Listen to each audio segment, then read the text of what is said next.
Yes, brother. Your name Yeah. and profession. Hi, my name is Ahmed. I come from the glorious country of Iraq, and I'm a born Muslim. My problem is that I practiced Islam when I was. Brother, first we request questions from the non-Muslims. Once all the questions from non-Muslims are over, inshallah, we'll give you a chance. Yeah, but I'm telling you my problem only. Okay. But you said you're Ahmed and you're a born Muslim. I am born Muslim. But now are you a Muslim or not? I'm agnostic. Oh, so now you have left the religion of Islam. Yeah, I'm confused. Okay, fine. If you have left the religion of Islam, you can ask the question, brother. Okay. So my question is, how come I don't have the faith that you and the other Muslims have and some of my friends, even though I practiced Islam a lot and I even did Umrah, but I still do most of the sins that are forbidden in Islam, and I sometimes am lazy to do the prayer and the other subjects we have to do in Islam. I have read many books and about other religions and conspiracy theories and documentaries and such. I even have seen your own videos in YouTube, and there are many questions that go around my head about Allah and the Messenger and Muslims in general. And basically the most important question is, you said in one of your debates or questions that Allah is the creator and He's uncreated. But I have realized, how can the uncreated exist? And if He exists, how can we notice Him? How can we see Him or hear Him or feel Him or know of His existence if He's uncreated in our own dimension or so? That's one of the questions. Brother Ahmed said that he is a born Muslim. He comes from Iraq.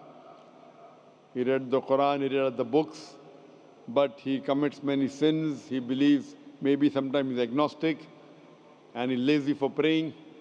Brother, before I answer your main question, if you do sins and if you're lazy for praying, that does not make you a non-Muslim.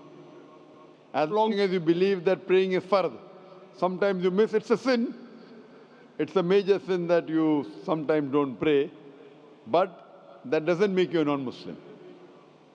If you say praying is not required, then you're doing kufr. But if sometimes you do sin, sometimes minor sin, sometimes major sin, it is haram, it's forbidden, but that does not throw you outside the fold of Islam. There are sometimes waswasa of the shaitan asking you, you're a Muslim, but this is wrong in Islam, this is wrong.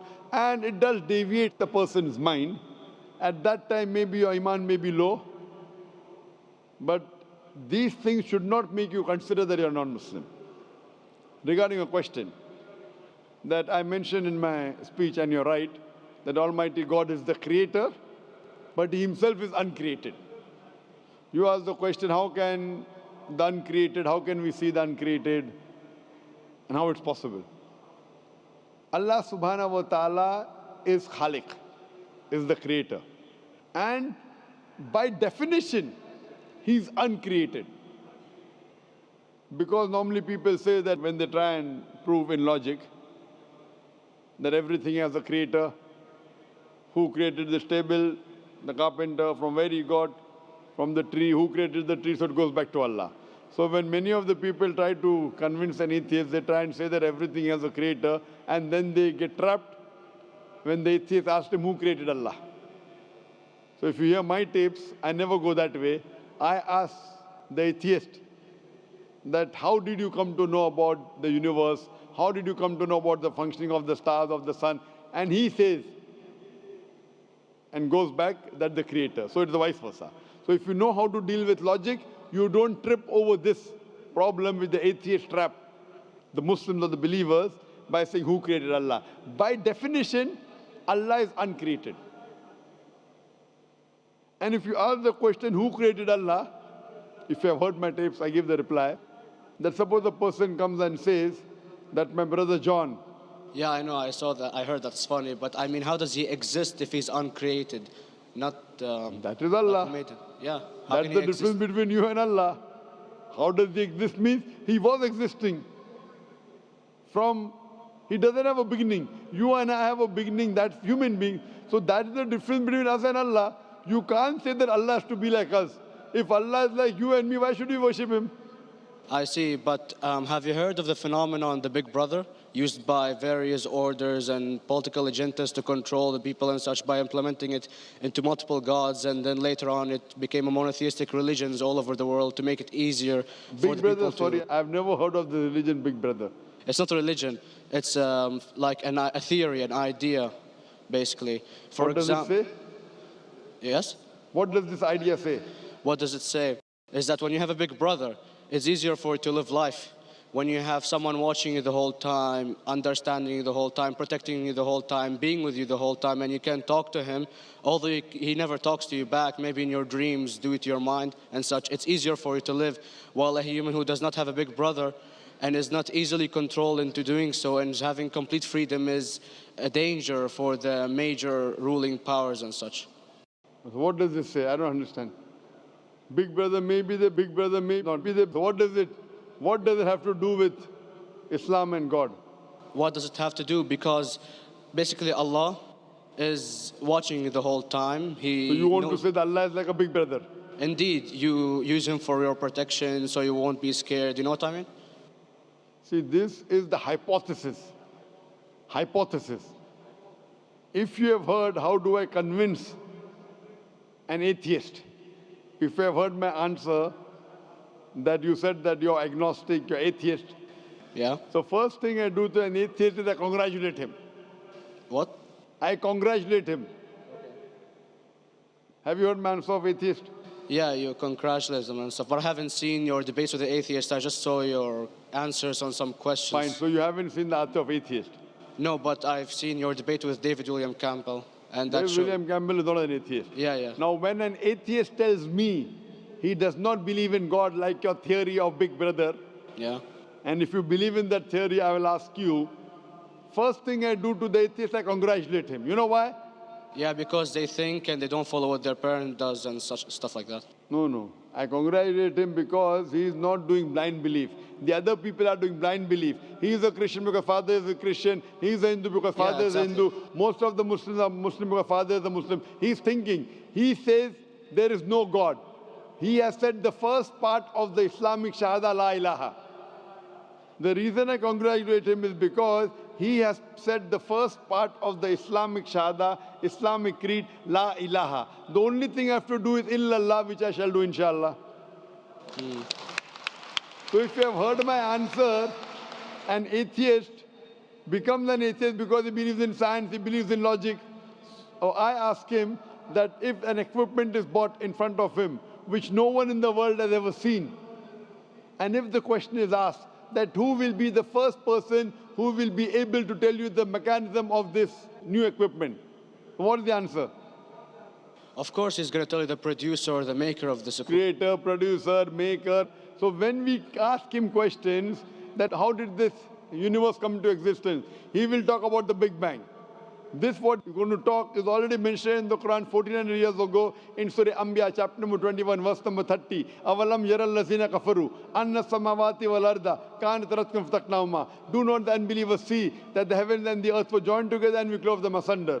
This what you came to know 50 years back is mentioned in the Quran 1400 years ago. Who could have mentioned that?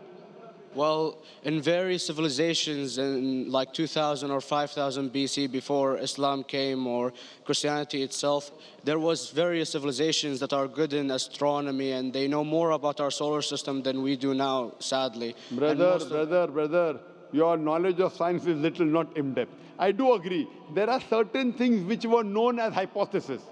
For example, we came to know, we were proved that the earth was spherical in 1577.